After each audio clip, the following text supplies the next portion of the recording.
Hello everyone, welcome to my channel.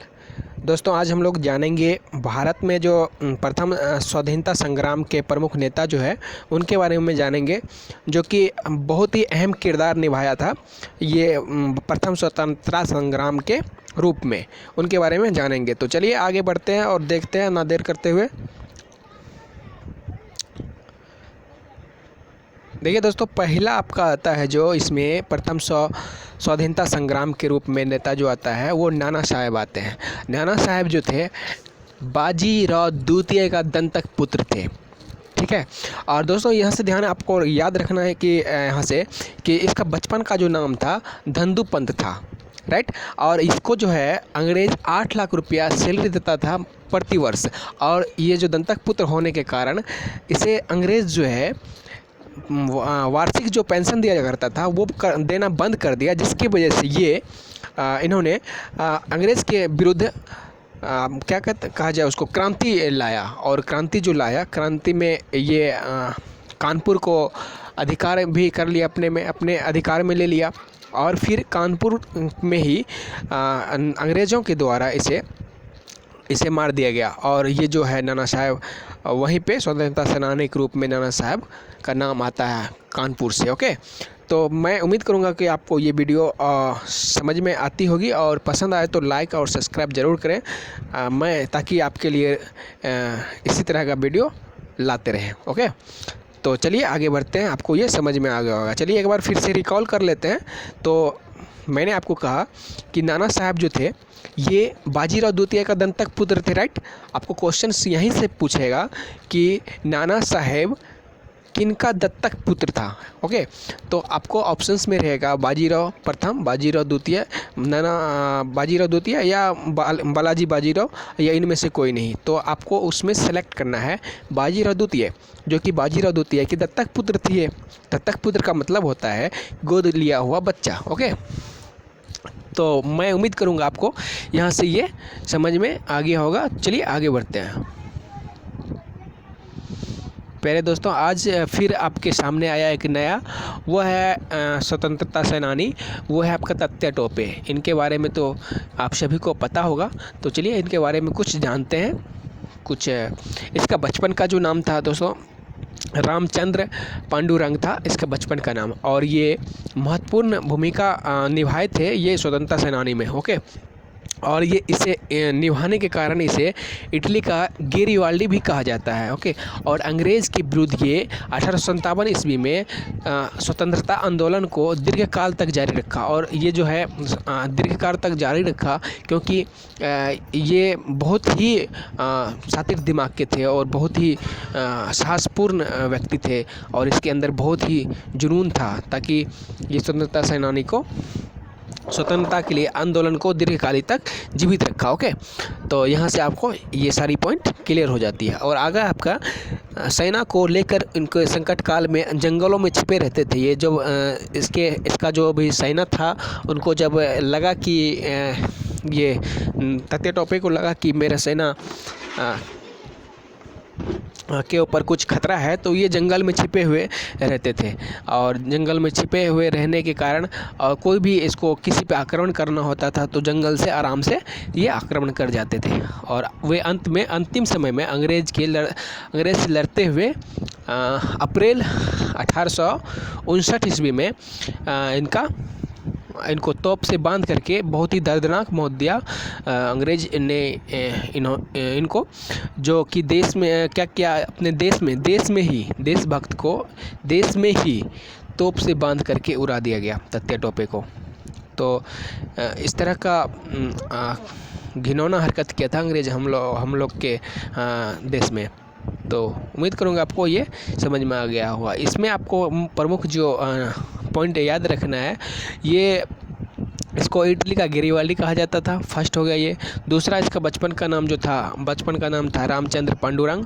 और तीसरा जो है ये 1857 के ईस्वी में, जो 1857 के क्रांति में जो अपना योगदान दिया, और इसको जो तोप से बांध करके उड़ाया, और कब इसको उड़ाया ये मृत्यु इसका डेट याद रखना। ओके, और इतना ही इससे पूछा जाएगा।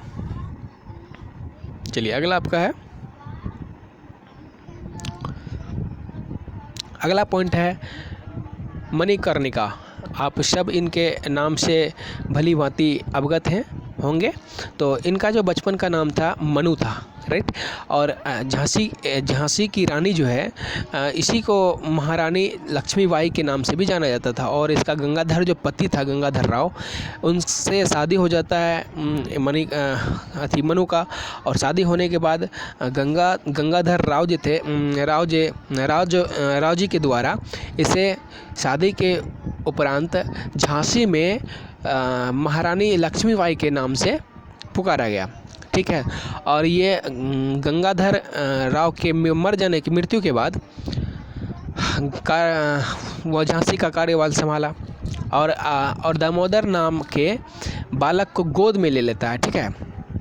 गोद में लेने के बाद क्या होता है कि अंग्रेज जो है दामोदर को वहाँ का झांसी का उत्तराधिकारी होने से इनकार कर देता है, जिसके वजह से गोद निषेध नियम भी चलाता है, डलहौजी के द्वारा चलाया जाता है गोद निषेध नियम, जिससे झांसी के राज्य को ब्रिटिश में मिलाना चाहता है और मिला भी लेता है अंग्रेज लोग।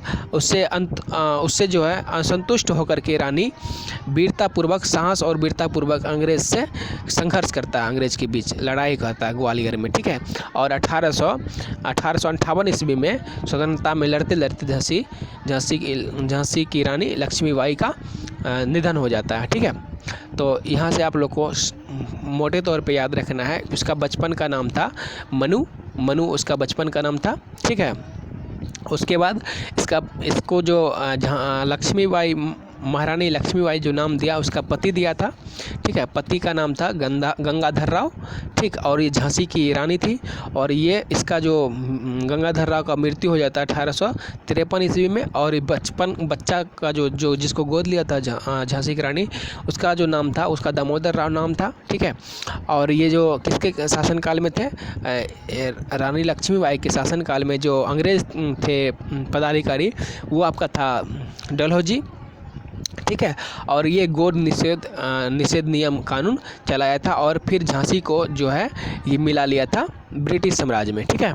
और फिर झांसी की जो रानी थी महारानी लक्ष्मीबाई, उसका निधन हो जाता है ग्वालियर के किला में, ठीक है। ग्वालियर के किला में निधन कब होता है, तो ये आपसे अगर पूछे तो 1858 ईस्वी में निधन हो जाता है। उम्मीद करूँगा आपको ये समझ में आ गई होगी। तो चलिए आगे बढ़ते हैं।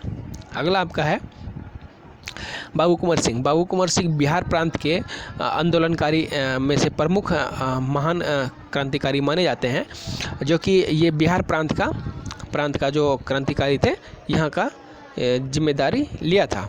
तो इन्होंने जगदीशपुर के ज़मींदार थे, इनके द्वारा जो है बिहार का जो भी क्रांतिकारी प्रांत या क्षेत्र के प्रमुख नेता थे ये, ठीक है।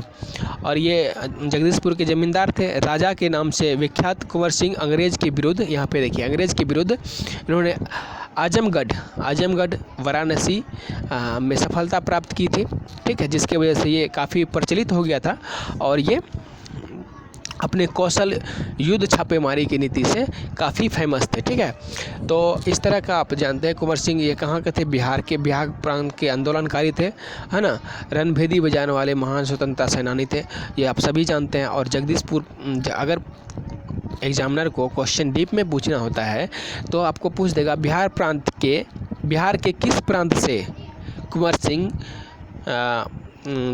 अपना योगदान दिए थे, तो वो जगदीशपुर प्रांत से लड़ते थे, ठीक है।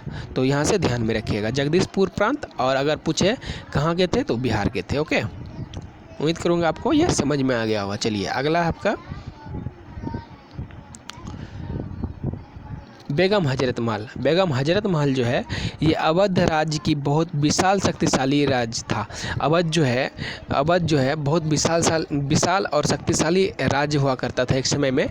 वहाँ पर बेगम हजरत महल ने क्रांतिकारी का नेतृत्व किया, जो कि बहुत विशाल हुआ करता था, शक्तिशाली राज्य अवध।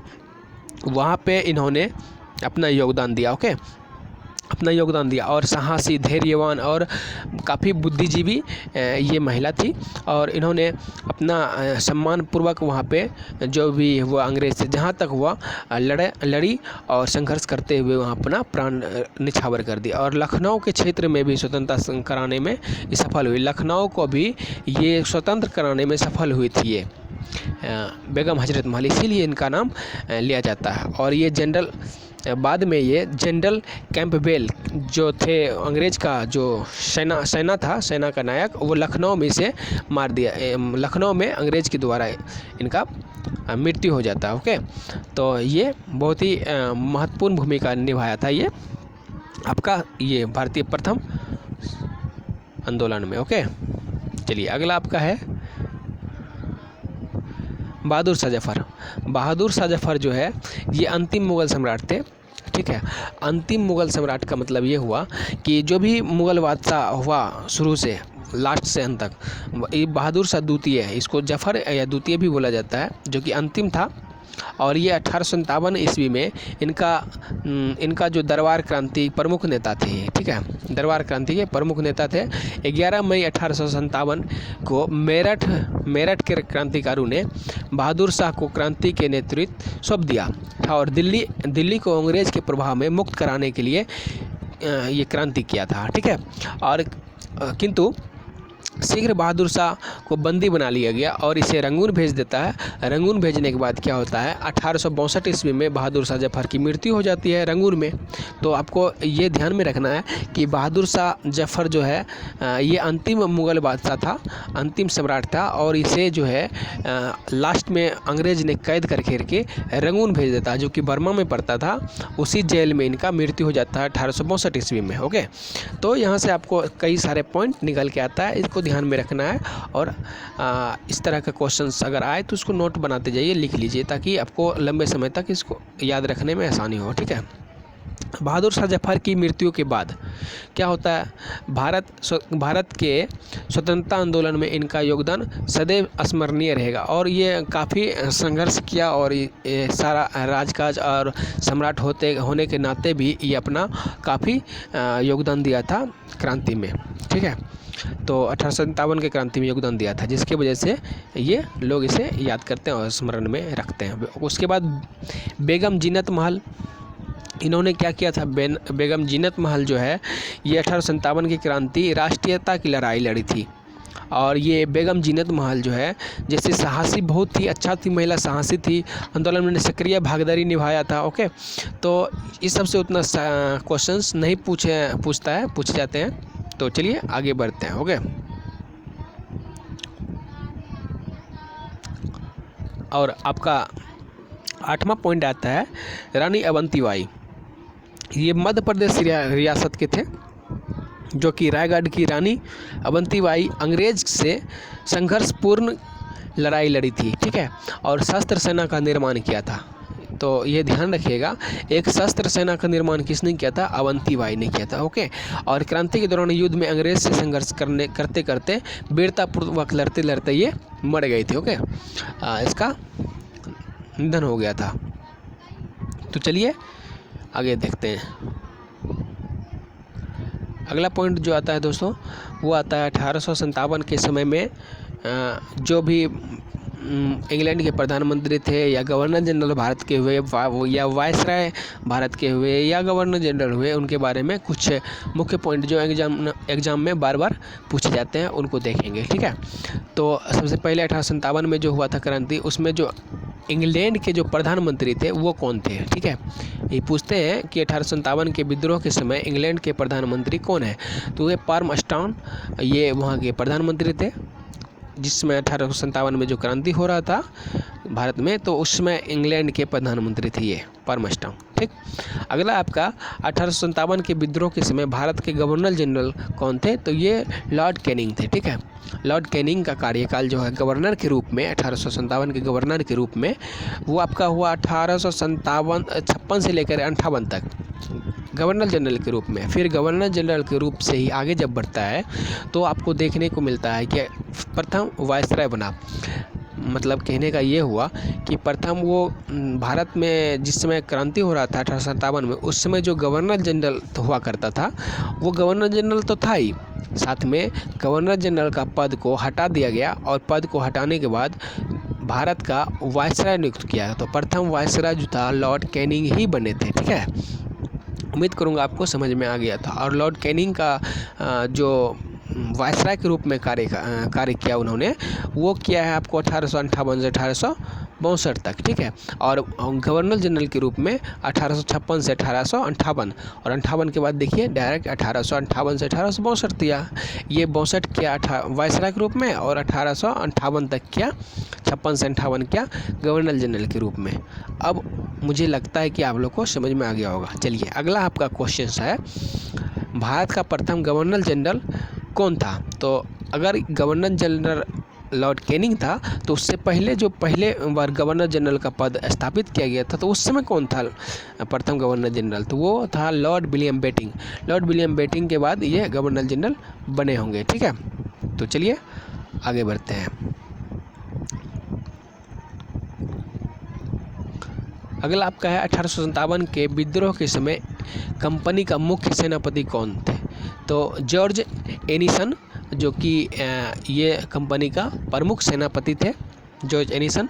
ओके, और आपका ये 1857 के विद्रोह के समय जो मुख्य कार्यालय हुआ करता था ये अंग्रेज सब का, तो वो आपका शिमला में मुख्य कार्यालय हुआ करता था। ओके, और इसी के साथ एक क्वेश्चन और से लिंक करके याद रखिए कि विद्रोह के समय में तोपखाना का जो प्रमुख कार्यालय था, जहां तोप रखा जाता था, वो आपका मेरठ में रखा जाता था तोप। ठीक है, और इसी के साथ एक क्वेश्चन और याद कीजिए, याद रखना है क्या 1857, यहाँ पे 57 होगा, 1857 के विद्रोह के समय जो सम्राट था भारत का, अंतिम सम्राट, मुगल का अंतिम सम्राट था, वो बहादुर शाह जफर था। ठीक है, बहादुर शाह जफर जिसमें विद्रोह हो रहा था उस समय बहादुर शाह जफर, आगे पढ़े आप, इसको रंगून भेज दिया जाता है, 1862 में ये मर जाता है। तो ये कहा जाए कि मुख्य रूप से ये अंतिम बादशाह थे इस समय। ओके, और झंडा गीत का रचना झंडा गीत का रचना किया अजीमुल्लाह ने किया। ओके, अजीमुल्लाह के द्वारा झंडा गीत का रचना किया गया है। तो उम्मीद करूंगा कि दोस्तों आपको ये वीडियो पसंद आया होगा, और आया तो लाइक ज़रूर करें ताकि हमारी मेहनत हमको भी रास आए, ताकि और आपके लिए मनोबल बढ़े और वीडियो इस तरह न्यू आपको बना के प्रोवाइड करें। ओके, तो उम्मीद करूँगा आप लोग को वीडियो पसंद आई होगी। Thank you.